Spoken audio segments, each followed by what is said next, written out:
This is Dormouse03 continuing my Max Payne 3 hardcore walkthrough, and this is Chapter 4. So this chapter is pretty short and not super challenging as you know, you can take most everything pretty slowly. You have pretty good cover in this area, and mostly it's just kind of an interesting locale, interesting setup. I like, I generally like stories that break things up by, you know, going back in time and showing some things that happened earlier. It's a nice way to break up some of the action, some of the story, to fill in things and to take you to different places, and I think that this is a good example of using that mechanic well, or that plot device rather. And so, like I said, there's not a whole lot to comment on in this chapter, because basically you're just shooting guys and trying to stay in cover while you do it, and trying to get in some nice sneaky spots around corners, and other than that it's just your standard stuff. So if I see something that I feel I need to comment on, I will pipe up. Otherwise, I think I'm gonna talk some more about some of the different modes in this game, and something that you do want to be careful of right here is that guy right there. He starts off upstairs, and he has a shotgun, and so you want to be careful of him. But if you kind of hang back like I did, he will come to you and allow himself to be taken out. So, but you want to be careful of him if you're pushing too far up in this chapter. He can be a problem, because those shotguns put you down really quickly. But okay, back to just sort of your regular old Max Payne thing, and I'm going to talk about some of the different modes. So I've been talking about in some of the other videos about New York Minute mode, and I don't think I'm going to talk more about that right here, other than to say that I found this level to be pretty easy on New York Minute mode, and be careful of Passos, because I have shot him in the head before. I did at the very end of this level, and I had to restart at checkpoint, because he loves to just poke his face out right in your way. I mean, it's not like he's actively shooting anyone. I don't know what he's peeking out for, but other than to be annoying. But yeah, be careful not to shoot him. But yeah, New York Minute mode on this was fairly easy. I don't even think I failed. Maybe I did once. But oh yeah, I did. I didn't have any bullets left in the gun when I went to last chance, and that was fun. But I mean, it's not a long level, and they break it into two parts for whatever reason. I think what they did with a couple of the chapters here, that I don't really understand why they chose the ones that they did, and why they chose to make the sort of breaks that they did in the chapters, because you finish with chapter 4 part 1 after the shootout at the cars, when the guys come in the cars before you go into your apartment in this chapter, and that's an okay break. I mean, it's sort of halfway through, so it's an okay spot to break this chapter up, and it feels like they're kind of splitting it in half, which is fine, and it cuts out a kind of long cutscene just there. And I think that's why they chose to make the cuts that they did, was because they had long cutscenes in there, and they wouldn't have been skippable. And even though they kept some of the really long cutscenes in for the New York Minute, they did an okay job of trimming out the things at the beginning an end of a level, and a lot of the things in the middle you can sort of skip through.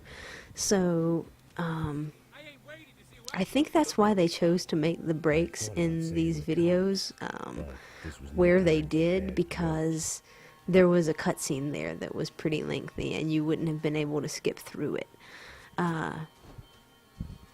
But the cuts that they make in Chapter 5, like you break just before, like the boat sequence, just the boat sequence, where you're on rails on the boat shooting, is its own part. And then the whole rest of the chapter is its own part. And it would have made more sense to me if they would have cut the level, because it's a pretty long level, Chapter 5. And it would have made a whole lot more sense to me if they would have cut it somewhere in the middle there, like at the part before you run out on the docks, and the boat is shooting at you. The people on the boat are shooting at you. At the beginning of that, would have made a whole lot more sense for them to cut the level there. Because then you don't have a whole lot before that boat section. And the boat section is really easy. So it's not like anybody is probably going to fail on the boat section, and really lose a lot of time that they spent on that part leading up to it. So I don't know. It was weird to me. And then the cut that they made in Chapter 6, so the first part of Chapter 6 is all of the combat stuff, pretty much. And then Chapter 6 Part 2 is where the building is burning. And just the section where you're sort of walking through the building and there's like 5 guys, or 6 technically, 7 technically, guys that you have to shoot. And the rest is just sort of him hobbling through the building. I guess I thought if I was, and it just doesn't make sense to me. It doesn't make sense to me where they chose to make those cuts. Because if they were going to cut the level up to make it more manageable for people, it seems like they would have put it in a different and better spot. But in any case, for this part right here, you want to just really carefully, because Max is pretty animation heavy, and so you can get yourself out a little bit farther than you wanted to be if you aren't really careful in making those micro adjustments as you're peeking around this corner, because these guys with these rifles will light you up so quickly, and you want to just be creeping around the edge of this window and taking them out. And you'll get a nice kill cam when you get the last one, so you know that you've gotten him. There he is. And that will save you a lot of pain and anguish when you're going through this hall and then through the next one after a cutscene. So make sure that you pick up painkillers and stuff from Max's apartment, and make sure that you pick them up from this apartment after that cutscene that I cut out. Because there's some stuff in here as well. And then you don't have to deal with the guys with the laser targeting in this next hallway either, because you've killed them. So that makes that nice and simple. And was going to have to be lowered in the building. That was something the tenants committee could thank me for. And you'll get an achievement there if you kill all of those guys back in that first hallway. So if you haven't gotten that one yet, then that's an excellent spot to get it, and pretty necessary on this difficulty. When I did this on my old school run, I did not shoot all those guys. I just tried to run past them, and it didn't work out so well because Max is so finicky sticking to cover when you're trying to move forward, but it's sort of to the side, and the camera angle is kind of weird, and he doesn't want to stick to the cover there. And there's a part at the end where the building sort of burnt out, that you have to get out of cover, and you're exposed also as you're running up the stairs. So it's a much, much better idea to just kill them in that first hallway, and then you don't have to mess with them anymore. And right here I'm trying to that he doesn't want to get in cover behind those these structures right here, and I'm not sure why he won't do it, but he wouldn't do what I wanted him to do, and I paid the price for it because I lost track of where these guys went. So just FYI, you can't take cover back behind that spot that I was trying to just a second ago. And there is an explosive barrel in the back here, and I like to shoot it once you trigger the second wave of guys that will run out in this area right here. And I believe that I hit it in this run, so you'll get to see that. It's nice. It's always good to see explosions. Explosions just, they make everything better, I think, when they come at the right moments and have nice effects. So you will get to enjoy that here in a second, I do believe.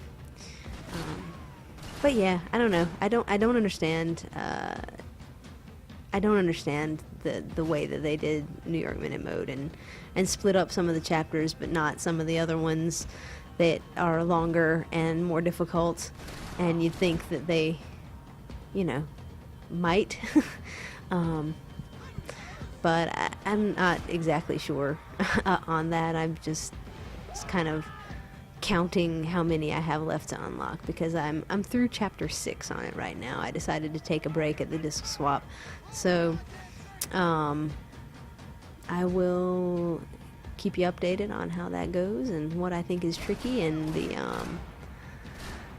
the sections and chapters when I thought something was difficult to get through. And right now, most everything was pretty easy, except for chapter 3. I had a real problem with chapter 3, which I talked about at length in that video, and that's really the only chapter that's given me issues up until now. So here's hoping that the rest are not as bad as 3. So you want to just make sure you kill all of these guys, because if you leave any of them alive, you'll fail this checkpoint. And then you are done. So I will see you in the next video. Thanks for watching. See you in part 2.